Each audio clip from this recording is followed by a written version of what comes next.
Assalamualaikum warahmatullahi wabarakatuh. الفاتحة إلى ما نوينا وإلى حضرة النبي المصطفى محمد صلى الله عليه وسلم. الفاتحة. أعوذ بالله من الشيطان الرجيم. بسم الله الرحمن الرحيم. الحمد لله رب العالمين الرحمن الرحيم مالك يوم الدين إياك نعبد وإياك نستعين اهدنا الصراط المستقيم صراط الذين أنعمت عليهم غير المغضوب عليهم ولا الضالين آمين. ثم الفاتحة إلى أرواح آبائنا وأمهاتنا وأجدادنا وجداتنا وعمامنا وعماتنا وأخوالنا وخالاتنا ومشايخنا في الدين ولجميع المسلمين والمسلمات والمؤمنين والمؤمنات خصوصا لأرواح الموقفين والمنفقين والمؤسسين والمعلمين لهذا المسجد شيء لله لهم. الفاتحة. أعوذ بالله من الشيطان الرجيم. بسم الله الرحمن الرحيم. الحمد لله رب العالمين الرحمن الرحيم مالك يوم الدين إياك نعبد وإياك نستعين اهدنا الصراط المستقيم صراط الذين أنعمت عليهم غير المغضوب عليهم ولا الضالين آمين. يا رب بالمصطفى بلغ مقاصدنا واغفر لنا ما مضى يا واسع الكرم. بلغ مقاصدنا واغفر لنا ما مضى يا أكرم الخلق ما لمن ألوذ به سواك عند حلول الحادث العمم.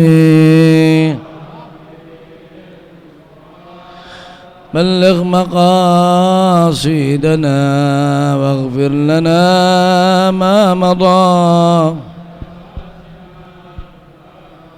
فإن من جودك الدنيا وضارتها ومن علومك علم اللوح والقلم. بلغ مقاصدنا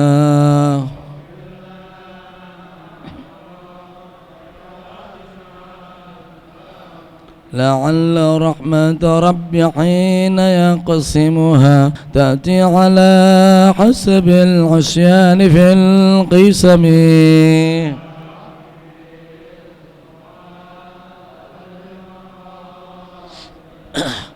واغفر لنا ما مضى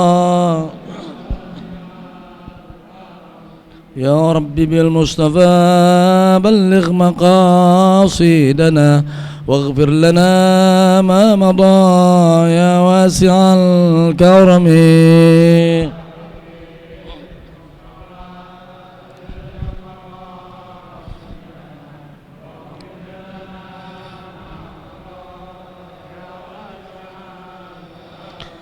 اللهم صل وسلم وبارك عليه.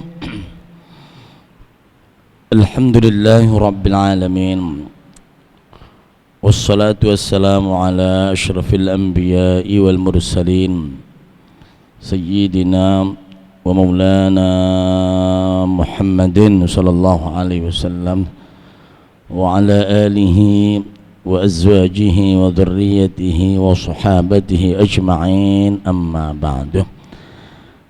Para asatidzah, para sepuh, para hujjaj, bapak-bapak, wabil khusus para pemuda Masjid Jami' As-Salafiyah yang dimuliakan oleh Allah Subhanahu wa taala. Alhamdulillah, kita bersyukur kepada Allah Subhanahu wa taala di malam yang berbahagia ini kita masih dipanjangkan umur, disehatkan badan, ditetapkan iman dan Islam sehingga kita masih dapat melaksanakan ibadah dan ketaatan kepada Allah Subhanahu wa taala. Dan mudah-mudahan Allah Subhanahu wa taala senantiasa menanamkan keistiqamahan di dalam hati kita sehingga kita semua mati dalam keadaan husnul khatimah.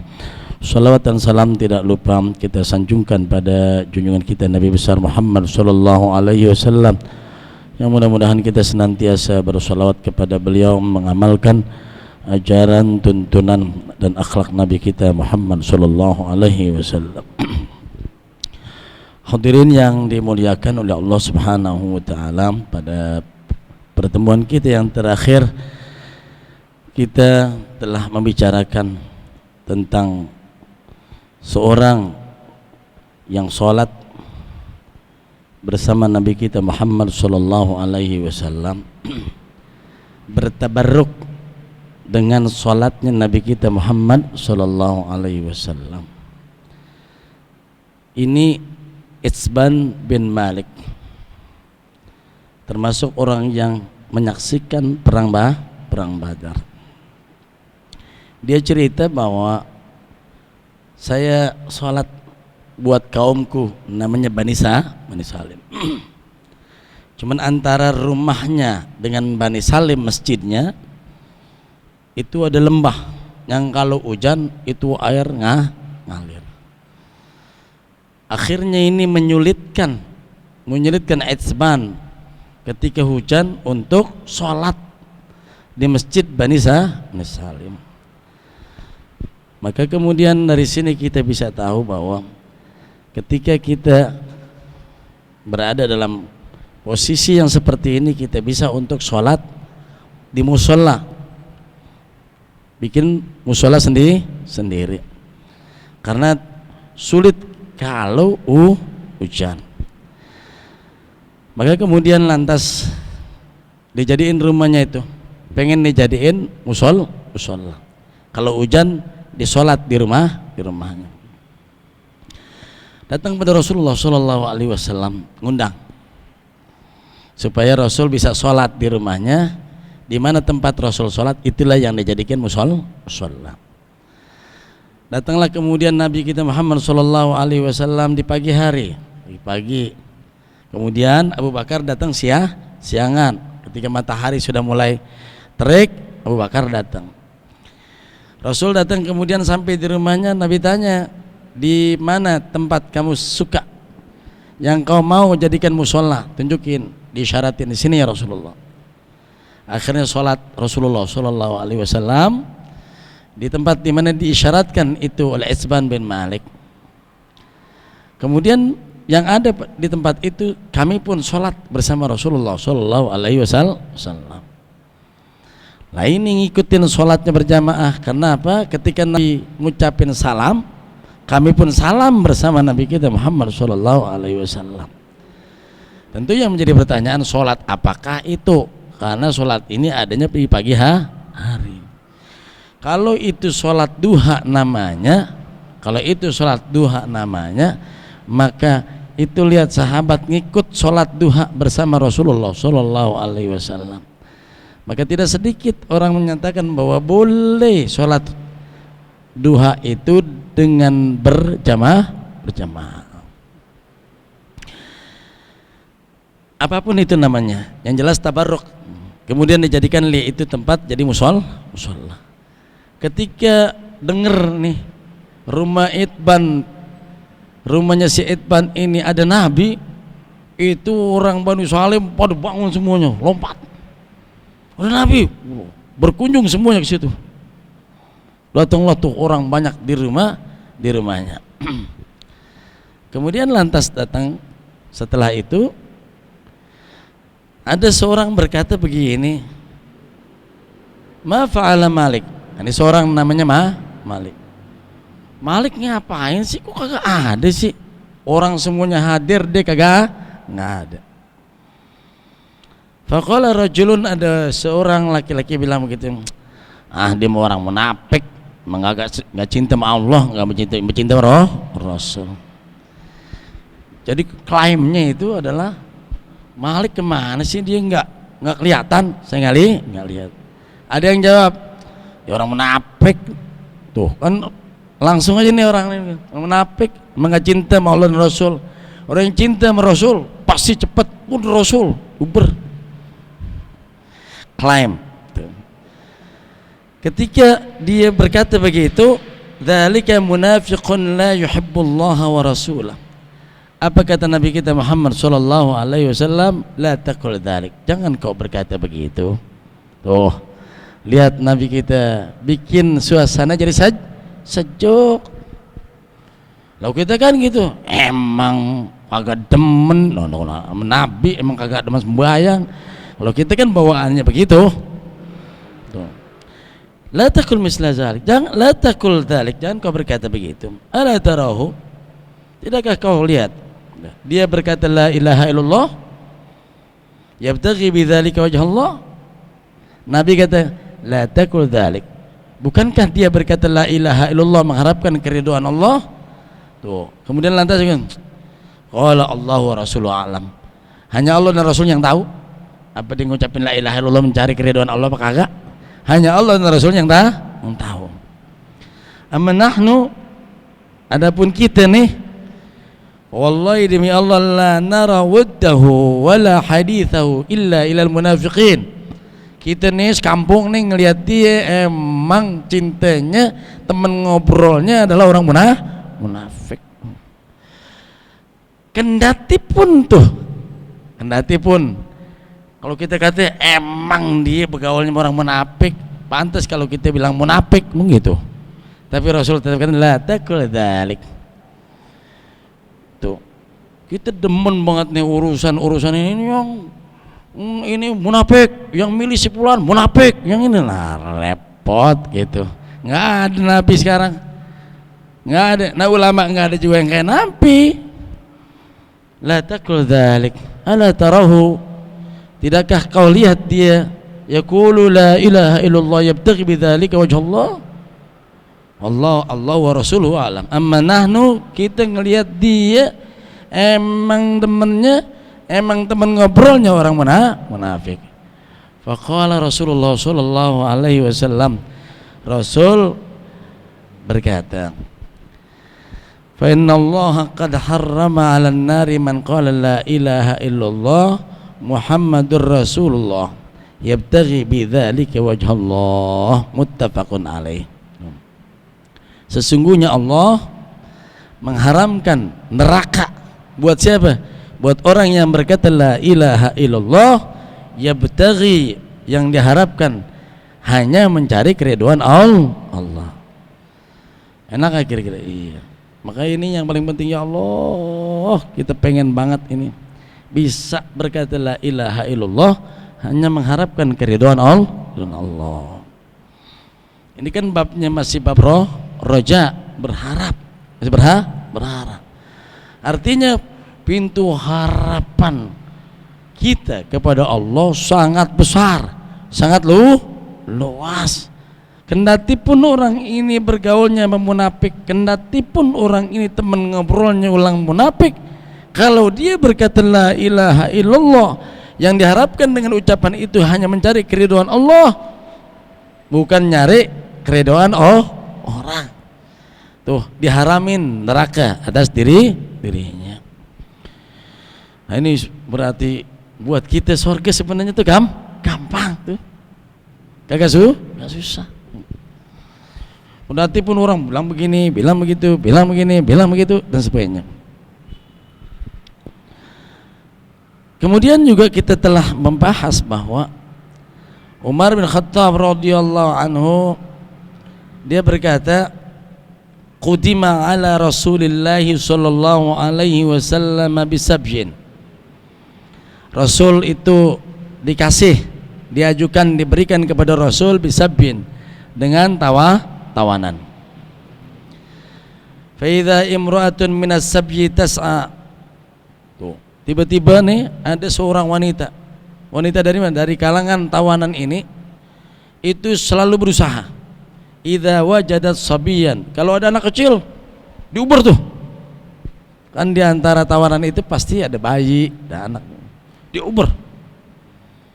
Akhadatuhu, diambil. Fa'alzaqathu bi batniha, ditempelin tuh anak kecil. Kalau ada anak kecil diambil, ditempelin tuh. Fardu'athu, disusuin. Apa maksudnya? Seorang wanita itu punya rasa kasih sayang. Kasih sayangnya sampai ini yang namanya wanita tawanan ini kalau ngelihat ada anak kecil kesianan, ya Allah, kan keluar tawanan belum tentu makan, ya kan, belum tentu kagak capek, belum tentu. Kalau ngelihat anak kecil, ambil lagi, susuin aja, susuin aja. Faqala Rasulullah sallallahu alaihi wasallam, Rasul berkata, "Atarawna hadzal mar'ah?" Tidakkah kau lihat ini perempuan? Tarihatan waladha finnar. Dia melemparkan anaknya ke dalam api neraka.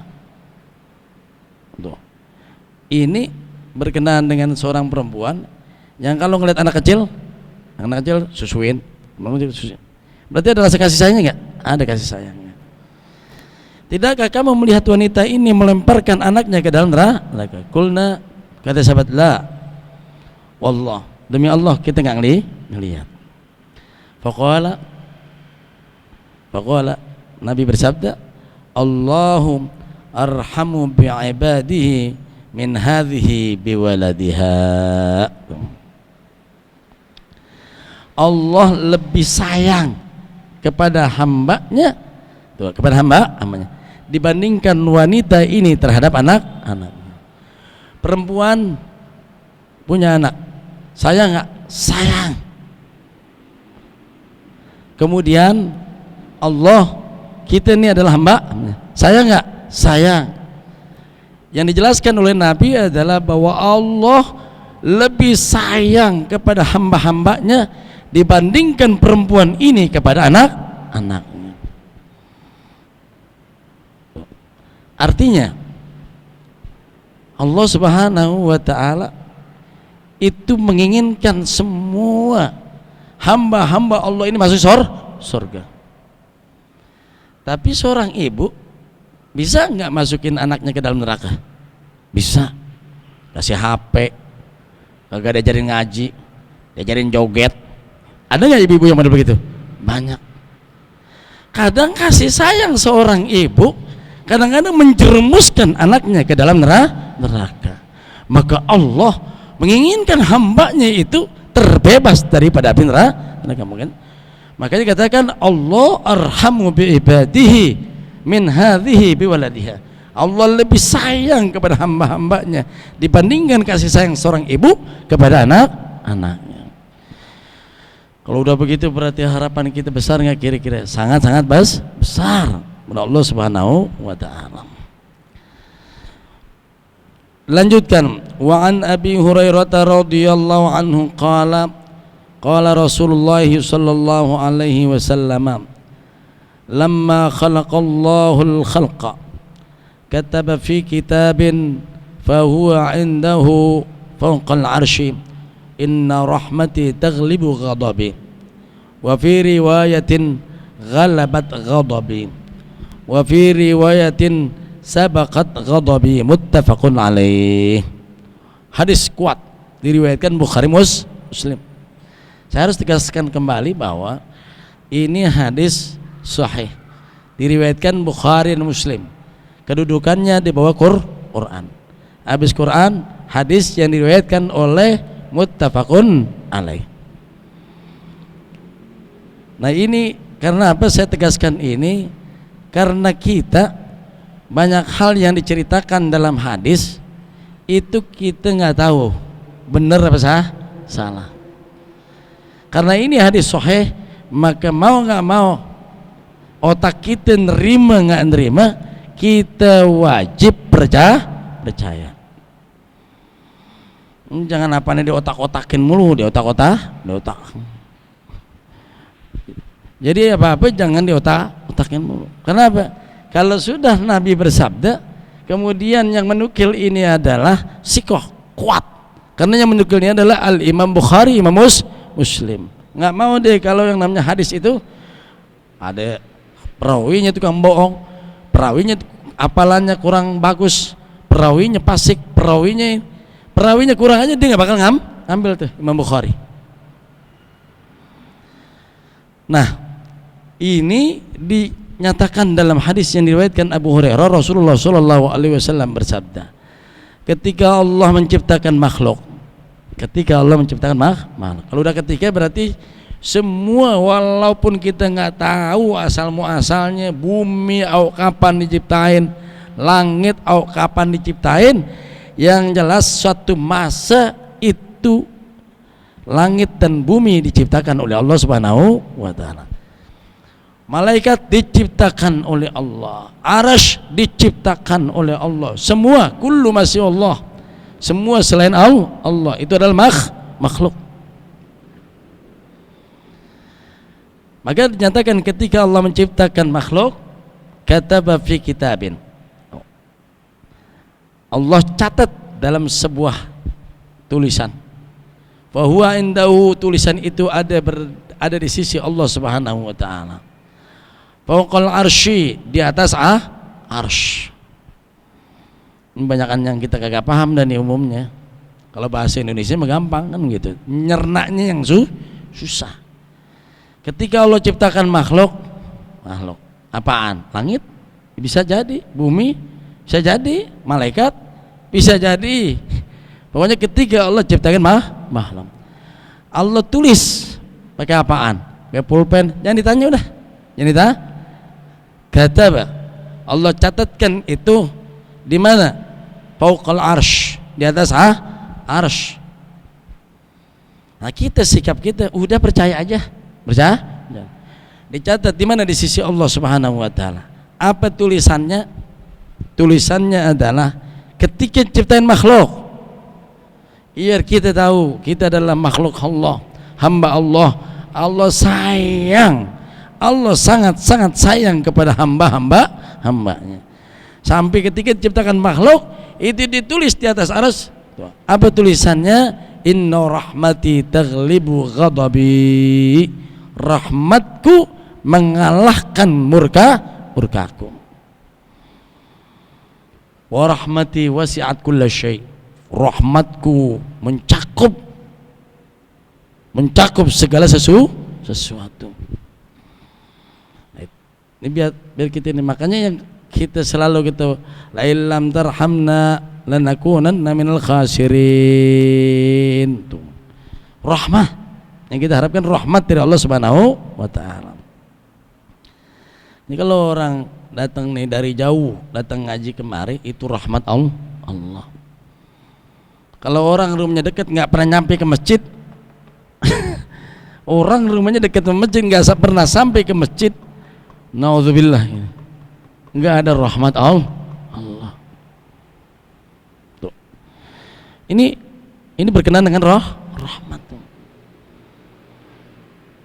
Orang dagang, duitnya banyak, berantem mulu sama bininya, anak ngelawan,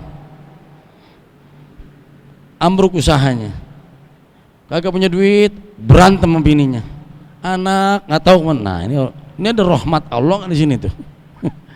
Duit banyak berantem, duit dikit berantem. Ini bagaimana ini ya? Ini maunya bagaimana ini? Tuh kadang rahmat Allah kita lihat tuh modelnya kayak apa, kayak begitu hidup tuh. Maka yang perlu kita cari adalah rahmat Allah Subhanahu wa taala, dan rahmat Allah itu sangat luas. Bagaimana caranya? Inna rahmatallahi qaribun minal muhsinin. Rahmat Allah itu dekat sama orang-orang yang berbuat ihsan. Siapa itu orang yang berbuat ihsan, berinfak, baik dalam keadaan lapang maupun dalam kesempit? Siapa lagi? Orang yang nahan amarah. Siapa lagi? Orang yang maafin kesalahan orang. Itu orang-orang yang muhsinin. Itu rahmat dekat tuh, begitu. Inna rahmatullahi qaribun minal muhsinin. Salat kita, puasa kita, sedekah kita, amal soleh kita, semua adalah upaya untuk membuka pintu-pintu rahmat Allah Subhanahu wa ta'ala. Kalau udah lihat begitu, makanya udah dijelasin Allah dari sejak awal, dari awal makhluk diciptakan. Allah udah tulis tuh, inna rahmati sabaqat, Inna rahmati taghlibu ghadabi. Rahmatku itu mengalahkan murkaku. Kalau di kampung kita nih ada orang apa aja marah, dikit-dikit marah, dikit-dikit marah. Kalau ini mah itu namanya inna ghadabi yaghlibu rahmati, begitu. Murkanya lebih menang daripada kasih sayangnya. Allah rahmatnya itu lebih muncul, lebih banyak, lebih luas, lebih cepat. Maka hal itu diucapkan di dalam riwayat lain, fi riwayatin ghalabat ghadabi, pakai fi'il madhi. Kalau taghlibu, ada yang mengatakan tulisannya adalah inna rahmati ghalabat ghadabi, ngalahin. Rahmat Allah itu ngalahin murkanya. Artinya apa? Allah kalau marah emang benar-benar kepada orang yang pantas diberikan marah. Selama masih ada aja satu hal yang bisa menyebabkan masuknya rahmat, yang bisa menyebabkan masuknya rahmat Allah Subhanahu wa taala. Apa kira-kira itu? Seorang hamba ngaku salah, ya Allah saya salah ini. Tuh, ini begini aja nih.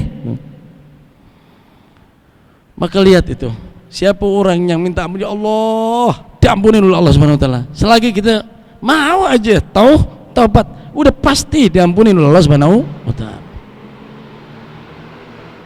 Dalam riwayat lain, ada hamba Allah Subhanahu wa taala menangis, dia meneteskan air mata, menyesali perbuatan maksiatnya. Satu tetes mata memadamkan api neraka. Tuh lihat. Rahmat gak kira gitu? Rahmat Allah. Maka ketika ada orang bunuh 99, disempurnain kepada yang 100, ketemu dengan seorang ulama, dia tanya, apakah saya bisa diterima taubat saya? Diterima, tapi syaratnya kau harus pergi dari negeri kejahatan ini ke negeri kebaikan. Di tengah jalan mati, datang tuh malaikat Zabaniyah dengan malaikat rahmah, berebut. Hanya ada satu hal yang bisa menyebabkan ini orang mendapatkan rahmat Allah Subhanahu wa taala. Dia mau bergerak tuh, mau bergerak. Kalau kau tetap di sini, nanti kau akan tetap berbuat maksiat. Pergilah kau ke negeri kebaikan. Udah berangkat tuh, sampai tengah jalan mati tuh. Sampai Allah ukur, ini rebutan ini malaikat. Kata Allah apa? Ukur jaraknya. Kemana lebih dekat? Ke negeri kebaikan atau ke negeri keburukan? Diukur, menang lebih dekat sejengkal doang ke negeri kebaikan. Ini mananya inna rahmati ghalabat ghadabi. Rahmatku ngalahin murkaku. Enggak usah frustasi. Walaupun kita zaman dulu ini bekas garong, dulu kita penjahat, dulu kita banyak berbuat dosa kepada Allah, nangis sekali madamin api neraka. Kenapa? Inna rahmati taghlibu ghadabi. Rahmatku itu mengalahkan daripada murkaku. Seberapa banyak Allah ciptakan ini yang namanya rahmat. Wa anhu, juga diriwayatkan dari Abu Hurairah, qala, dia berkata, sami'tu Rasulullah sallallahu alaihi wasallam yaqulu ja'alallahu rahmata mi'ata juz'in. Allah jadikan rahmat itu menjadi 100 bagian. Ini ungkapannya. Nanti akan diulang-ulang. Rahmat Allah menjadikan rahmat itu menjadi 100 bagian. Fa amsaka indahu 99. Allah pegang pada dirinya 99. Wa anzala fil ardi juz'an wahida. Yang Allah turunin ke bumi itu cuma satu. Kan kalau kita kata ya satu doang. Satunya aja ini udah luar biasa. Famin dzalika, termasuk daripada bagian yang satu ini, yatarhamul khalaiqu hatta tarfa'ud dabatu hafiraha an walidiha khasyatan tusibahum. Satu rahmat di bumi, sisanya dipegang oleh Allah 99. Nah ini satunya ini termasuk yang satu, makanya itu binatang itu sampai ngangkat kakinya karena khawatir keinjak anak-anaknya. Sebut semua kucing, ular, macan, harimau, kagak ada yang makan anak-anaknya. Bahkan kakinya diangkat, khawatir keinjak. Luar biasa. Kita yang kita lihat begitu lah, iya ya, binatang tuh begitu, binatang seperti itu. Bahkan kalau kita ingin tahu bahwa onta itu kalau susunya sebenarnya susunya itu dikhususkan buat anak-anaknya, maka onta yang punya anak dikeluarin susunya nggak bakal keluar. Maka caranya kita mau narik susu onta, ambil anaknya, biar dicium-cium tuh susu tuh, dicium-cium tuh. Ketika dicium-cium punya kesiapan, baru peres tuh. Itu uniknya tuh onta. Jadi nanti kalau kita umroh atau pergi haji, liatin tuh orang punya onta tuh. Bagaimana cara ngeluarin susu onta? Pasti diambil dulu anaknya tuh, dicium-ciumin dulu tuh, sampai punya kesiapan tuh, turunin susunya. Rahmat Allah Subhanahu wa taala. Bapak, ibu sayang sama anaknya. Walaupun tuh anak jeleknya kayak bagaimanapun tetap sayang. Udah. Itu satu rahmat yang Allah turunkan kepada hambanya di bumi. Wa fi riwayatin, dalam riwayat lain, innalillahi mi'ata rahmatin anzala minha rahmatan wahidah. Ini ungkapannya beda. Kalau tadi rahmat nyatu, cuman satu rahmat itu dibelah-belah menjadi 100. Di riwayat yang di bawah ini Allah punya 100 rahmat. Berarti rahmat itu dibikin 100. Kemudian minha rahmatan wahidah bainal jinni wal ins wal bahaim wal hawam. Satunya itu diturunkan buat siapa? Buat jin, buat manusia, buat binatang ternak, buat binatang yang lainnya. Jadi biar kita nanti kalau belajar hadis ini ngapa diulang-ulang, pasti ungkapannya berbeda. Ketika ungkapan itu berbeda, maka memunculkan makna-makna tambahan. Allah punya 100 rahmat.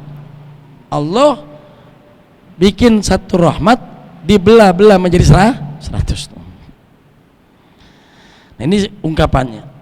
Nah, ini satu diturunkan buat siapa? Bukan hanya buat manusia, tapi buat makhluk. Siapa makhluk Allah? Jin. Allah kasih rahmat buat jin. Allah kasih rahmat buat manusia. Allah kasih rahmat buat binatang. Allah kasih rahmat buat apa? Buat lintah. Kasih rahmat itu buat cacing, buat raron, buat nyamuk.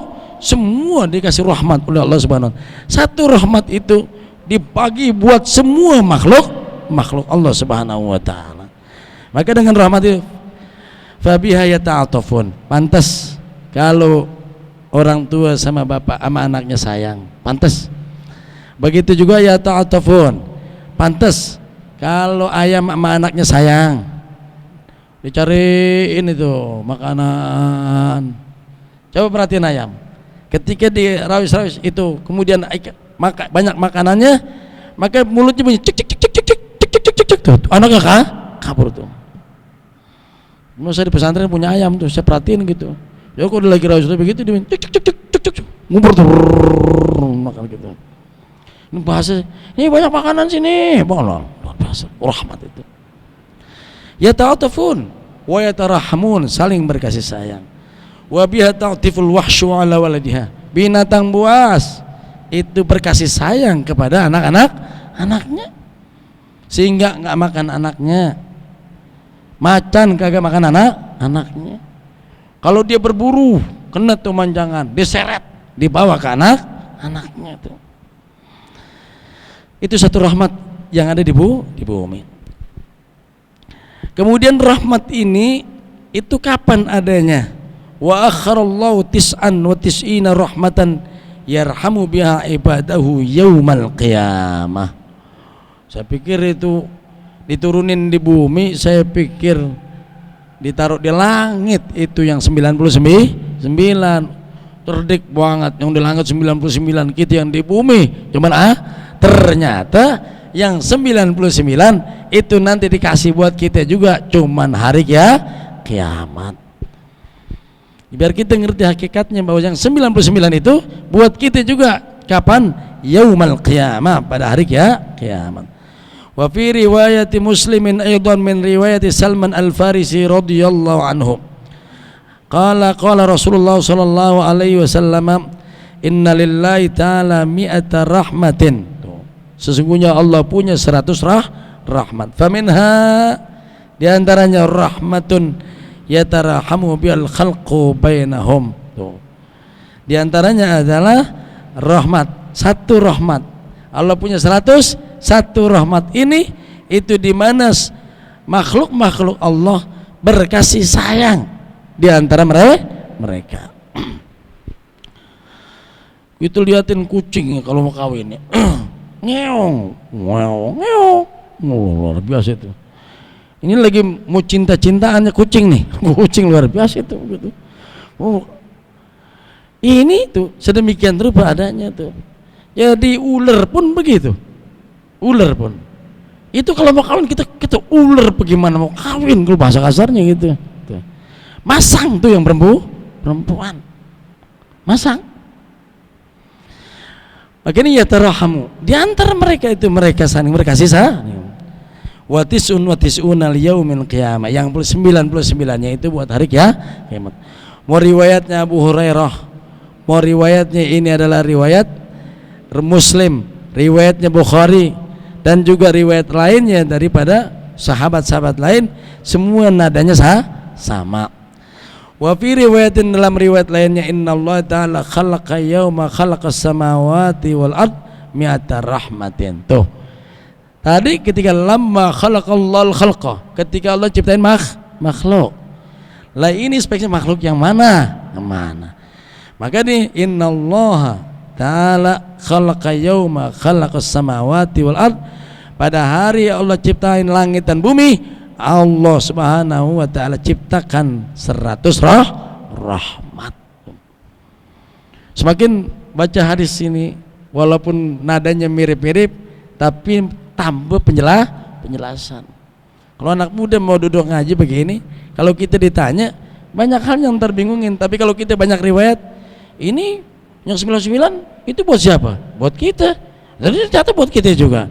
Iya, cuman kalau ini di dunia, kalau ini di akhirat. Apakah satu itu cuma buat manusia? Loh, enggak, buat jin juga, buat jin juga. Buat apa? Buat kucing juga, buat anjing juga, buat sapi juga, buat semua makhluknya. Nah, maka ini yang perlu buat kita. Allah itu sangat berkasih sayang kepada hamba-hambanya. Buat kita ini kalau bikin salah, bikin dosa, itulah cirinya makhluk. Innal insan mahallul khata' wan nisyan.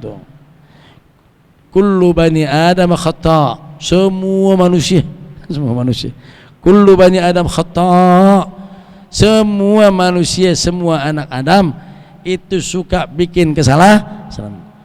Yang paling pentingnya wa khairul khata'in at-tawwabun, sebaik-baik orang yang berbuat salah adalah orang yang taubat, yang kembali kepada Allah Subhanahu wa ta'ala. Maka hadis ini diriwayatkan oleh Abu Hurairah an Nabi sallallahu alaihi wasallam fima yahki an rabbih tabaraka wa ta'ala. Ini hadis qudsi dari Abu Hurairah, dari Nabi mengriwayatkan apa yang dari Allah Subhanahu wa ta'ala. Qala, Allah berfirman, aznaba abdun dzamba, seorang hamba berbuat dosa. Faqala, kemudian dia berdoa, Allahumma ighfir li dzambi, ya Allah ampunin dosa saya. Faqala Allah tabaraka wa ta'ala, Allah berfirman, aznaba abdi dzamba, hambaku berbuat dosa. Fa'alima anna lahu rabban yaghfiru dzunuba, tapi hambaku ini tahu dia punya Tuhan yang ngapusin dosa. Makanya dia minta, ya Allah, bener tuh. Tapi kalau kita diminta ampunnya sama pastor, nah dia nggak tahu nih kalau dia punya Tuhan yang ngapusin semua dosa. Ngapa minta ampunnya ke orang? Ini dia, Allah maghfirli dzambi, ya Allah ampunin dosaku. Kata Allah, hambaku berbuat dosa, tapi dia tahu dia punya Tuhan yang ngapusin semua dosa.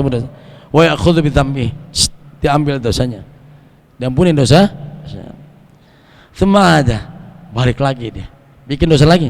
Tsumma ada bi dzambi, kemudian balik lagi bikin dosa lagi. Faqala ay rabbi faghfirli dzambi, rabbi ighfirli dzambi, wahai Tuhanku ampunin dosaku ya Allah. Tuh lihat, sebenarnya kita cuma ini doang nih, ngakuin kita punya ya Allah saya punya dosa banyak, ya Allah ampunin dosa saya ya Allah. Itu aja yang diminta sama Allah. Apa kata Allah? Setelah itu faqala tabaraka wa ta'ala abdi aznaba dzamban, hambaku berbuat dosa lagi itu. Fa'alima anna lahu rabban yaghfiru dzamba, dan dia punya Tuhan, dia tahu nih dia punya Tuhan yang ngapusin dosa. Seakan orang berbuat dosa gampang, ntar gue minta ampun sama Allah, karena dia tahu bahwa ada Tuhan yang ngapusin dosa. Wa ya'khudhu bidzaman, diambil lagi dosa, dihapusin udah. Tsumma ada, balik lagi deh, ada fa'athnaba, balik lagi bikin dosa, fa'athnaba bikin dosa lagi.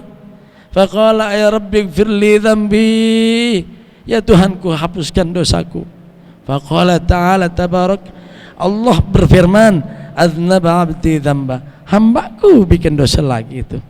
Fa'alima anna lahu rabba yaghfir dzamba, dan dia tahu dia punya kemana dia harus balik. Kalau dia pengen ampunan, dia tahu kemana? Ke Allah. Gimana? Rabbi ighfirli dzambi, ya Allah ampuni dosaku. Wa yakhudhu bi dzamba, diambil lagi dosa. Setiap kali dia ya Allah ampuni dosanya, diambil dosanya oleh Allah Subhanahu wa taala. Apa ujungnya? Kata Allah, qad ghafartu li 'abdi falyaf'al ma syaa, telah aku ampuni dosa-dosa hambaku, maka silakan dia mengerjakan apa terserah mengerjakan apa.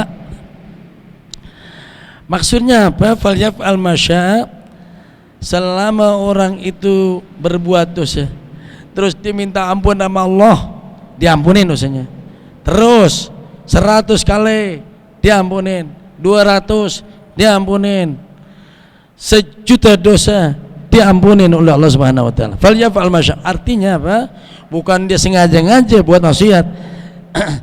Kalau dia buat salah terus dia ngaku salah, kemana dia harus balik? Kepada Tuhannya yang ngapusin dosa. Faghfirli, tuh faghfirli, ya Allah ampunin dosa. Fa innahu la yaghfiru dzunuba illa anta, enggak ada yang ngapusin dosa kecuali Engkau ya Allah. Dihapusin dosanya oleh Allah. Permasalahannya kita ini bikin dosa kagak ngaku bikin dosa, enggak tahu, padahal Allah buka pintu rahmatnya selebar-lebarnya, dibuka pintu taubat tuh. Luar biasa. Hal yang demikian ini itu adalah menunjukkan bahwa kita selalu punya harapan, harapan. Walaupun udah di ujung umur kita taubat kepada Allah Subhanahu wa taala, enggak terhitung dosa yang kita perbuat, dan kita akuin semua itu. Kita akuin di hadapan Allah, ya Allah dosa saya sebanyak pasir di lautan, sebanyak ikan di lautan. Dosa saya ya Allah setinggi gunung gedenya ya Allah. Hanya Engkau yang ngapusin dosa-dosa saya. Ampunilah ya Allah. Diampunin oleh Allah Subhanahu wa taala. Jadi enggak ada istilah frustasi. Tetap kita senantiasa berharap kepada Allah Subhanahu wa taala. Wa rahmati wasi'at kulla syai'. Demikian mudah-mudahan manfaat. Amin ya rabbal alamin. Wa'fu anna ya karim, wa'fu anna ya rahim. Lakal hamdu ya ma'bud. Allahumma shalli ala sayyidina Muhammad wa ala ali sayyidina Muhammad. Allahumma ighfir lana dhunubana wa liwalidayna warhamhum kama rabbayana shighara. Allahumma anfa'na bima 'allamtana wa 'allimna ma yanfa'una warzuqna 'uluman تنفعنا في الدين والدنيا والآخرة. ربنا آتنا في الدنيا حسنة وفي الآخرة حسنة وقنا عذاب النار. وصلى الله على سيدنا محمد النبي الأمي وعلى آله وصحبه وسلم والحمد لله رب العالمين. Kurang lebihnya mohon maaf. Wassalamualaikum warahmatullahi wabarakatuh.